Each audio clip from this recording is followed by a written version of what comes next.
Le 11 mai, naissait un peintre visionnaire, alchimiste des couleurs et des âmes, Marcel Lenoir. Aujourd'hui, au cœur du château de Montricou, ses œuvres murmurent encore leur magie. Venez célébrer l'étoile d'un génie oublié, à découvrir ou redécouvrir dans un musée, pas comme les autres. Entrée spéciale anniversaire, 2 € pour tous. Comme annoncé en préambule de notre vidéo, nous voici réunis solennellement et joyeusement au musée Château de Montricou et au musée d'art moderne monographique Marcel Lenoir pour célébrer l'anniversaire de naissance, le 11 mai 1872, de l'étoile Marcel Lenoir en cette saison 2025. Suite à ce préambule, nous poursuivons avec une introduction de notre institution muséale. En 1983, le couple Claude et France Namy, légataires universels, découvreurs et collectionneurs de l'artiste nommé Jules Houry, dit Marcel Lenoir, né à Montauban le 11 mai 1872 et décédé à Montricou le 6 septembre 1931, fonde le musée Marcel Lenoir au château de Montricou, après l'acquisition et la rénovation de ce haut lieu patrimonial. Ce château, emblématique du patrimoine templier des XIIe et XIIIe siècles, enrichi à l'époque des Lumières au XVIIIe, devient alors un lieu de mémoire vivante. Situé au cœur du Tarn-et-Garonne, en région Occitanie, il exauce le rêve de l'artiste, posséder un musée entièrement dédié à son œuvre dans sa région natale. Ce lieu fut pour Marcel Lenoir un site familier, de cœur, d'inspiration et de création. Depuis sa fondation, ce musée d'art moderne monographique consacre son projet scientifique à la préservation, la valorisation et le rayonnement de son œuvre. Reconnu comme figure majeure de Montauban, Montricou, de la région et du paysage artistique français, Marcel Lenoir est un chef de file de la modernité en peinture. Le musée conserve aujourd'hui le fond d'œuvre de Marcel Lenoir, le plus important au monde. Grâce au travail de Marie-Ange Namy, universitaire et spécialiste de Marcel Lenoir, à travers ses recherches, publications et une monographie de près de 1500 pages à paraître, l'artiste rayonne aujourd'hui localement, nationalement et internationalement. Les expositions, conférences, partenariats et collaborations avec des institutions prestigieuses à Paris, Singapour, Rovigo, en Italie ou en Lituanie, renforcent ce rayonnement, tout comme le square Marcel Lenoir créé à Montauban. Le musée est appuyé par 2 associations artistiques, dont le comité Marcel Lenoir, fondé en 2016 avec Maître Pierre Cornette de Saint-Cyr, commissaire-priseur mythique. Enfin, depuis 2021, le musée accueille aussi le musée d'art contemporain Alain Laborde. Ainsi, le musée Marcel Lenoir s'impose comme un moteur culturel régional et national, à l'instar de ceux consacrés à Toulouse-Lautrec, Ingré ou Bourdelle. En ce jour de fête d'anniversaire 2025, en compagnie de Marie-Ange Namy, il est temps de plonger dans la première période de jeunesse de Marcel Lenoir, entre 1896 et 1904, à travers 2 œuvres majeures conservées et exposées dans notre musée. Aussi, en cette occasion solennelle et festive d'anniversaire, nous sommes ravis de vous convier et vous inviter en un voyage immersif au cœur d'une part de Cléopâtre 1901 photogravure chromotypographie sur papier velin et d'autre part La Veillée du Mort 1901 huile sur toile et d'ores et déjà découvrir et approfondir différentes facettes de l'artiste Diamant par le truchement plus particulièrement de ces 2 œuvres clés étudiées à la loupe, acquises, conservées et exposées au musée Marcel Lenoir. Et nous nous réjouissons de partager en avant-première à l'occasion de cet événement mémorable, en cette vidéo muséale scientifique, nos connaissances issues de nos authentifications du comité Marcel Lenoir, du temps même de la monographie en 3 tomes, ainsi que du catalogue raisonné de l'artiste, importants travaux scientifiques archivés du musée Marcel Lenoir et de nous-mêmes, Marie-Ange Namy, de formation universitaire à paraître. Dès lors, veuillez notifier ci-dessous les lignes sujettes à ces œuvres précieuses, exemplaires, éloquentes et grandiloquentes, symptomatique de l'art de Marcel Lenoir, c'est à son paroxysme et son apothéose, joyau des collections du musée Marcel Lenoir, Jules Houry dit Marcel Lenoir, étoile française des plus brillantes et scintillantes de l'histoire de l'art, magicien de l'art moderne selon nos travaux. En effet, ces deux œuvres exaucées lors de la première période de jeunesse du créateur se révèlent témoignages extrêmement remarquables de l'artiste, pittoresque et extravagant, réputé et dénommé alors l'enlumineur Marcel Lenoir, illustrant son apport unique au patrimoine artistique français et à l'histoire de l'art, au cœur du symbolisme, de l'art nouveau et du nabisme. Pour la première œuvre étudiée, mise en majesté et en lumière, il s'agit donc bien de la création intitulée Cléopâtre, nommée aussi La femme hors serpent, photogravure, chromotypographie sur papier velin, exaucée et reproduite entre les années 1900-1901 en le réputé et avant-gardiste portfolio Album de la décoration, imprimerie F. Champenois de Paris, édité par la librairie des arts décoratifs et à Calavas à Paris, consacrant quelques-uns des plus grands artistes de la modernité, et plus particulièrement le deuxième volume, la planche numéro 38, publiant d'autre part la pensée de Marcel Lenoir en planche numéro 60. Ici, l'actrice féminine symbolise une nouvelle fois pour l'artiste, comme certains de ses contemporains, l'archétype de la femme fatale, par le biais de l'invocation de Cléopâtre, dernière reine d'Égypte, ambitieuse et séductrice, qui a conduit ses feux amants jusque dans la tombe et s'apprête à les rejoindre grâce à un suicide inéluctable, funeste destin, théâtre dramatique, tragique, conté selon les anciens auteurs grecs et romains, devenu ici lugubre pharaon de la nuit et des ténèbres.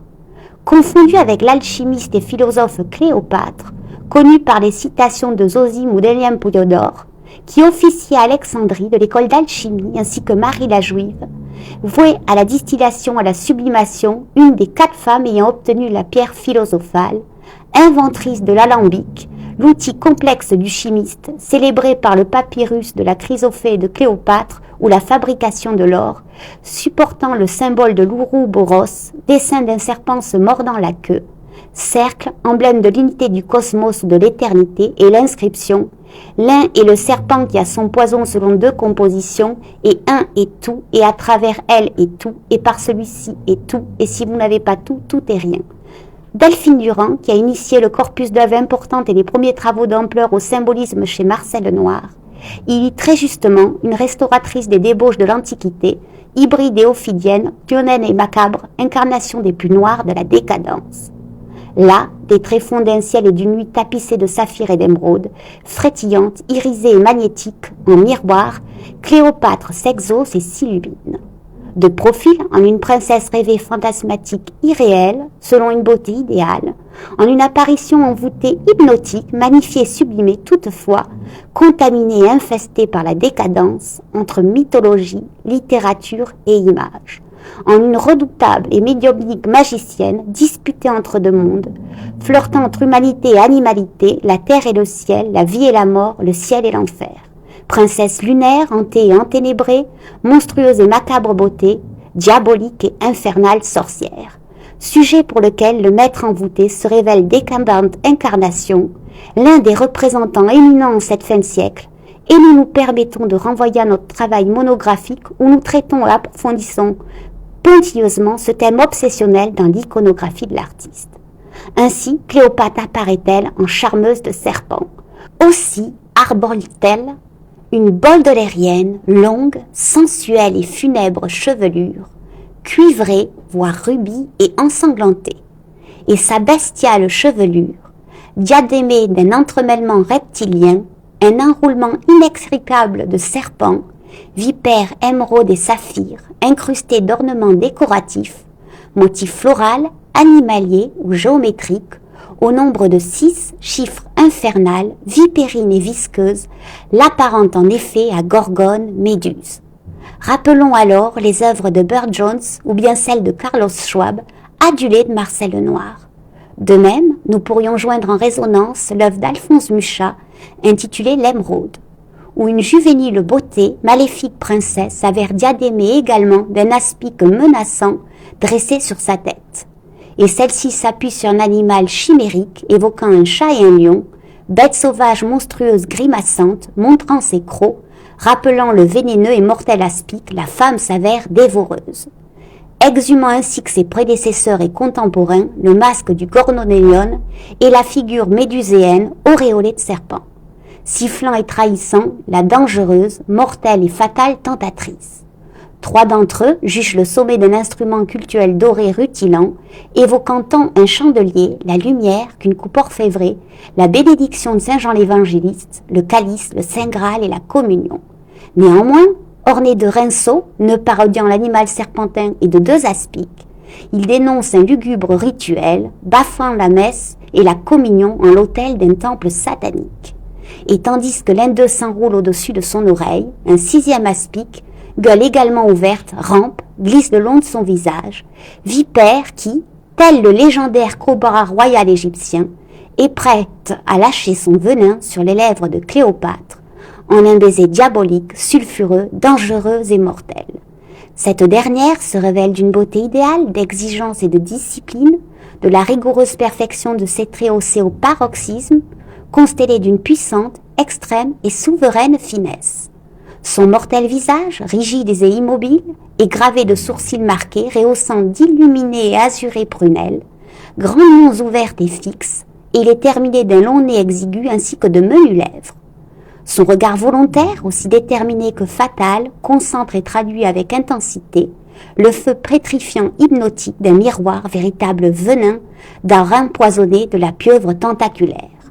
Secrètes et impassibles, esquissant un infime et pervers sourire, de ses lèvres closes, muettes et coloriées de carmin, son rouge à lèvres ensanglanté trahit la proie dont elle vient de sucer le sang et le vampire qu'elle est, tandis que sa peau, d'une livide blancheur, s'avère cadavérique.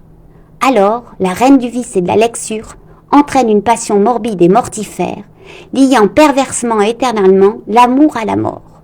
De même, le bijoutier imagine une parure et l'idole s'orne-t-elle de bijoux circonstanciés et suggestifs. Autour de son visage et de sa joue est suspendu un pendant d'oreille, pendant qu'en métal doré, sa forme triangulaire évoque la Trinité. Et sous la protection du souffle de Dieu, un couple s'embrasse en un divin baiser, incarnation du baiser de paix, image angélique d'amour et de tendresse. Toutefois, encadré de 2 vaniteurs pans verts et reposant sur un large socle de rinceaux sécessionnistes, parodiant un nœud de serpent desquels s'accrochent et retombent 3 perles, ceux-ci sont significatifs d'un baiser ensorcelé et empoisonné au sceau du diable. Autour de son cou, un collier se décline en 3 rangs. Ceux des 2 extrémités, en métal doré, sont ciselés de formes géométriques décoratives. Celui au centre, en émaux, emprisonne 2 serpents au ton d'émeraude. Et ceux-ci s'enroulent et se mordent, tentateurs, ils signifient ici l'avènement du mal, l'attribut de Lilith, et ils retiennent au centre une fleur souillée et fanée. Cléopâtre d'une main retient sa chevelure ainsi que la tête de la vipère, et de l'autre, elle supporte le chandelier ou le calice, étincelle illusoire, instrument cultuel et rituel qui ici éclaire la scène d'une lugubre lumière et d'une noire magie et célèbre et scelle le mariage entre la femme et la vipère en fiancée de l'enfer et des ténèbres. Aussi, celle-ci s'apprête-t-elle à recevoir le baiser de l'aspic, nouant une communion insoluble entre l'animal et la femme vipère.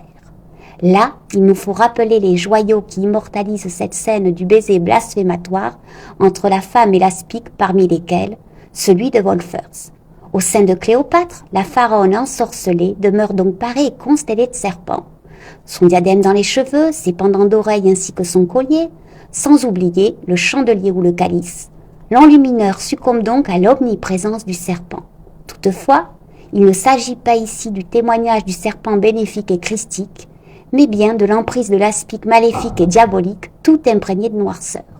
Alors l'imagier identifie la femme au serpent, venimeux et mortel. Il transplante celle-ci au plus bas de l'échelle des êtres, aux côtés de la larve, le reptile, le serpent.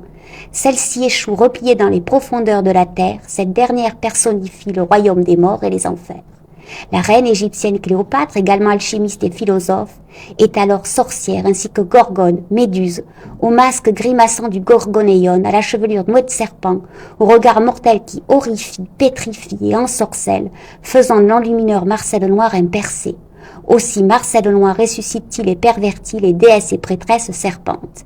Il renvoie au culte orgiastique de l'île de Samothrace et de sa prêtresse Olympia, mère d'Alexandre en Grèce. Il métamorphose l'idole féminine en une jeune femme serpent, une prêtresse des mystères féminins, une prostituée sacrée, attisant les serpents, horrifiant et terrifiant les hommes. Il ne s'agit pas alors ici pour l'enlumineur de symboliser le serpent d'airain annonçant le sauveur crucifié, mais bien la matérialisation du diable au paradis terrestre de la Bible, la tentation du mal, la faute et le péché originel. La prêtresse de l'imagier évoque bien la légende juive médiévale selon laquelle le serpent surnommé Samaël, entourant l'arbre du paradis terrestre, entraîne Ève ou mère primitive à la transgression et à la faute, à l'instar de Lucifer au royaume des ténèbres. Ici, au cœur de la Genèse, se dessine l'éclatante misogynie reprise par Marcel Noir, par le biais de la complicité maléfique affirmée, mise en exergue et en cause entre le serpent et la femme. L'idole féminine incarne bien pour Marcel Noir, Ève, la prostituée fautive, cause de tous les maux. Ce lien de complicité entre le serpent et Ève mère primitive, prostituée, induit la venue d'Ave, Vierge Marie, mère du Christ, dont le dessein est d'expier le péché originel et de préserver l'absolution de l'humanité. La Vierge ne conserve désormais de l'archétype maternel que la symbolique lumineuse, victorieuse du serpent chtonien. Et la vision de l'artiste de la femme en tant que prostituée perverse et vicieuse résonne avec les sculptures de la période médiévale et la présence de deux serpents au sein d'une femme nue incarnant la nourrice des vices, Luxurias et Voluptas. De même, Marcel Noir attribue à l'idole féminine les tares de l'aspic, de ruse et de fausseté issus de l'Antiquité et de la chrétienté. Par ailleurs, la femme serpent dans l'enlumineur personnifie le chaos original, la menace de l'ordre et de la lumière ainsi que de la conscience. Aussi, en cette œuvre qui s'inscrit au sceau de l'Art Nouveau et du Jugendstil, Cléopâtre figure l'image ciselée et glaçante de la femme fatale, tentatrice perverse, vénéneuse, venimeuse, dangereuse et mortelle. Elle est donc telle l'aspic, la vipère, la vicieuse maîtresse aux morsures venimeuses et mortelles.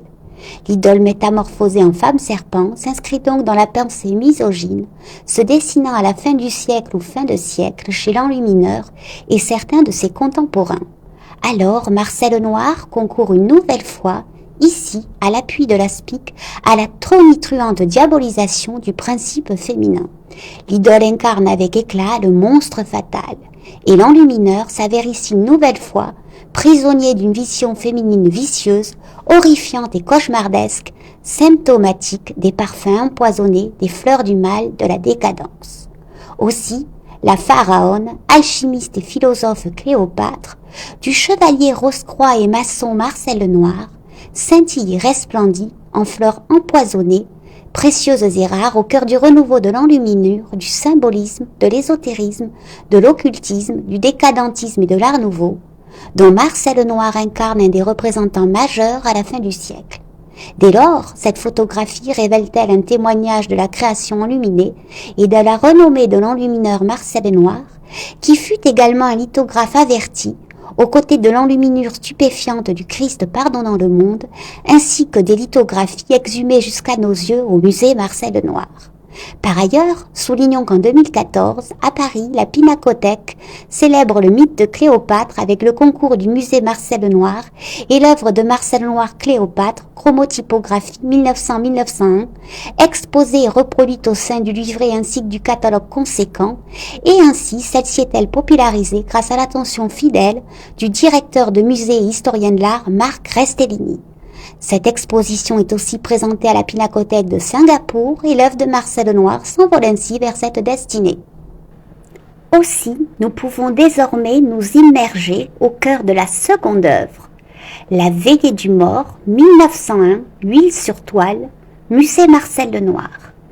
Ici, à l'instar de son alleuil Albrecht Dürer et de son aîné Paul Gauguin, Marcel Lenoir s'identifie aussi au Christ dans son calvaire, sa douleur, sa solitude et ses doutes. Alors l'enlumineur nous surprend et se dépeint ici, en une image christique aussi étonnante qu'émouvante, revisitée avec modernité au cœur de son atelier de Montricou d'alors, telle que nous l'apprend son ancienne compagne Zoé. En effet, apôtre enflammé, égaré et incompris de ses contemporains, alors qu'il vit des moments d'incompréhension, de solitude, de doute et de douleur, l'artiste s'identifie naturellement au Christ, dans sa destinée, sa souffrance cruelle, son calvaire, son sacrifice. Alors, ainsi que le Rédempteur, l'artiste traverse et embrase une destinée semblable, solennelle, douloureuse et joyeuse, sacrificielle et glorieuse, dans sa vie de peintre et dans cette image divinisée. Et le miracle opère ici, en cette toile, Marcel Lenoir à nouveau, se peint et s'éveille Christ sous son pinceau magique et son inspiration sublime, la métamorphose s'accomplit. Pour cela, il personnifie, réunit ici plusieurs scènes précieuses de la vie du Christ, destinées écrites miraculeuses de sa naissance à sa résurrection. L'artiste apparaît au monde sur la terre ainsi qu'une épiphanie.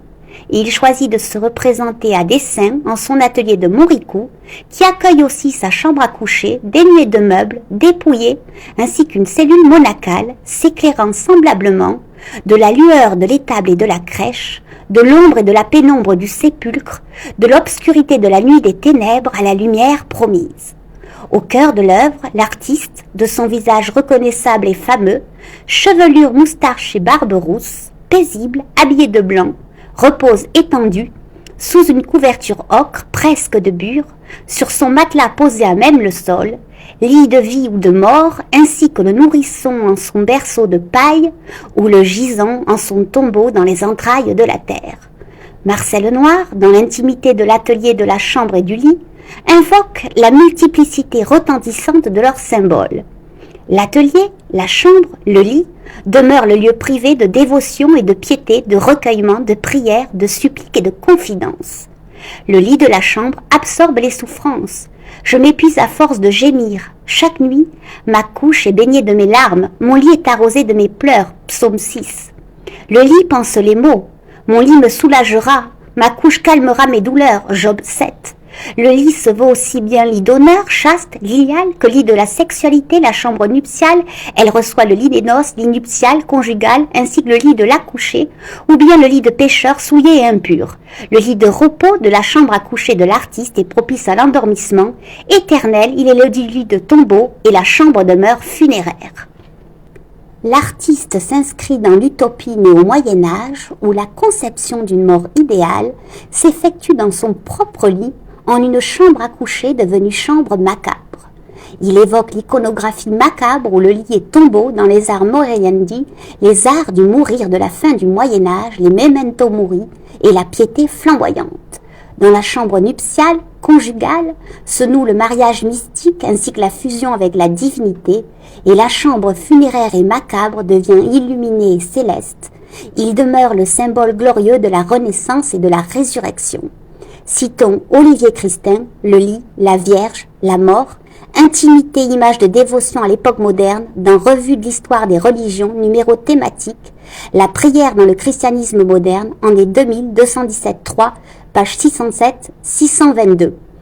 Et il détourne son visage christique de la nudité pécheresse et obséquieuse. Tout près de lui demeurent déposés ses sabots légendaires d'apôtre, ses pieds témoignent de sa nudité et de sa pureté lumineuse. Il symbolise le sacrifice eucharistique, l'adoration du corps incarné, qui unifie le corpus Christi ou corps du Christ, le corpus verum ou corps sacramentel, et le corpus mysticum ou corps des croyants en communion. Le sol de l'atelier demeure surnaturellement recouvert de roses. Ce coloris symbolise, rappelons-le, l'amour de la sagesse divine, l'homme régénéré qui reçoit la parole sainte.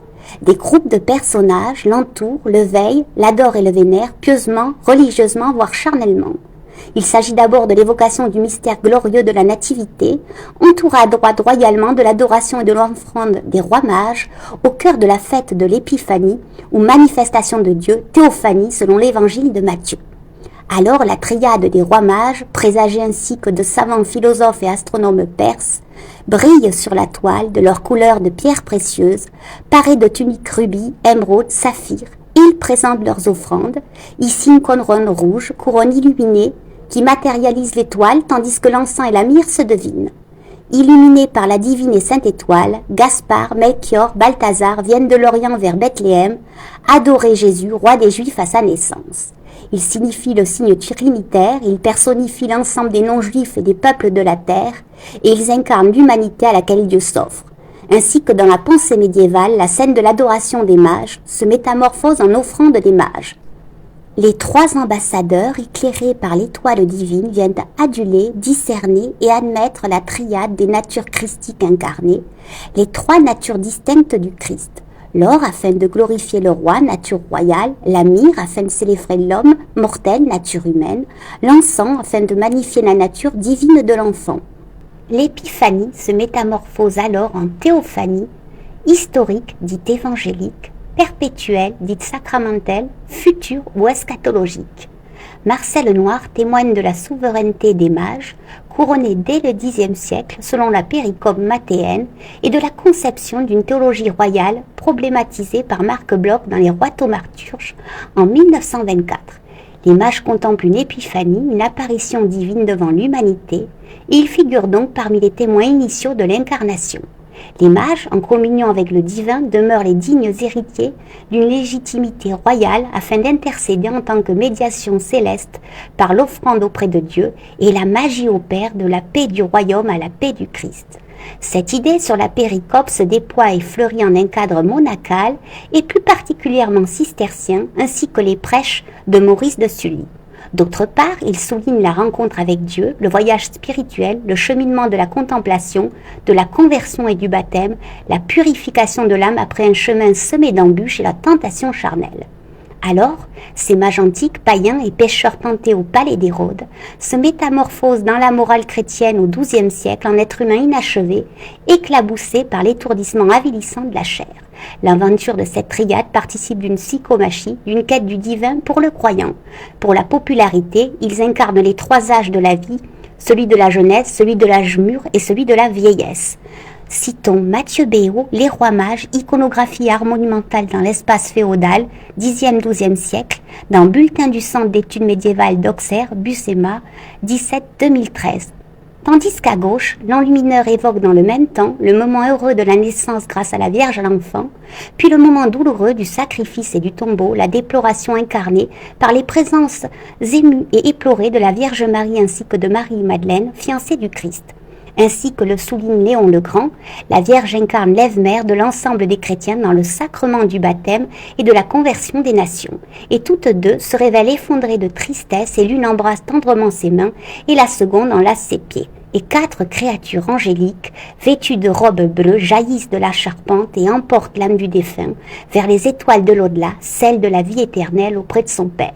De même que dans la toile Jésus au Mont des Oliviers, musée Marcel Noir, provenance honorifique maison de vente parisienne de maître Alexandre Milon, il s'agit bien pour l'artiste, en cette période incompris de ses contemporains, de représenter l'épreuve douloureuse qu'il traverse à cette date et qu'il surnomme en ces termes cruels le suicide de l'enlumineur Marcel Lenoir.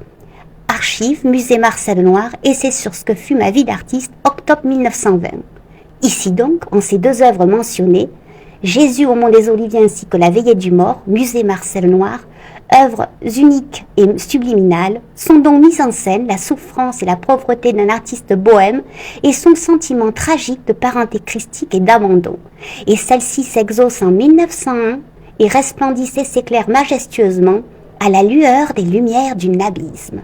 Dès lors, nous pouvons remarquer que l'exécution de ces œuvres de Marcel Noir, exaucées l'an 1901, coïncide avec la rencontre des nabis, Maurice Denis, Édouard Vuillard, survenue lors de l'événement de la manifestation de lecture de l'enlumineur en l'atelier de Joseph Bernard cette année 1901.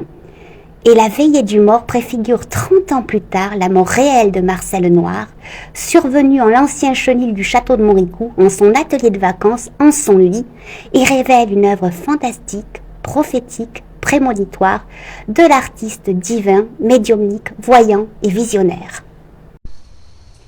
Dès lors, pour son anniversaire étoilé, fêté en son musée au château de Montricourt, nous venons d'applaudir et d'acclamer le dieu des pinceaux et des crayons Marcel Lenoir, né le 11 mai, le jour de la Sainte Étoile, et de participer pleinement à la mission du musée Marcel Lenoir et de l'association des Amis de Marcel Lenoir, célébrer, protéger et transmettre l'héritage artistique de Marcel Lenoir. Enfin, grâce à cette vidéo, qui est aussi un témoignage d'hommage et de reconnaissance, souhaitons-nous chaleureusement exprimer notre profonde gratitude à toutes les personnes investies, bienveillantes et sensibles à l'engagement patrimonial et aux actions menées par le musée Château de Montricourt, musée multidisciplinaire dont l'espace muséographique de la chapelle templière de la Tour, inscrite au monument historique depuis 1927, le château 18e, le musée d'art moderne monographique Marcel Lenoir et le musée d'art contemporain monographique Alain Laborde, localement jusqu'au plus haut sommet de la culture, toutes celles-ci qui se reconnaîtront, ainsi que le créateur Alain Laborde, nous honorent et nous encouragent précieusement. En outre, nous vous donnons rendez-vous prochainement au musée Alain Laborde, musée d'art contemporain, pour une prochaine vidéo muséale scientifique et de nouveaux chefs-d'œuvre sous les feux des projecteurs.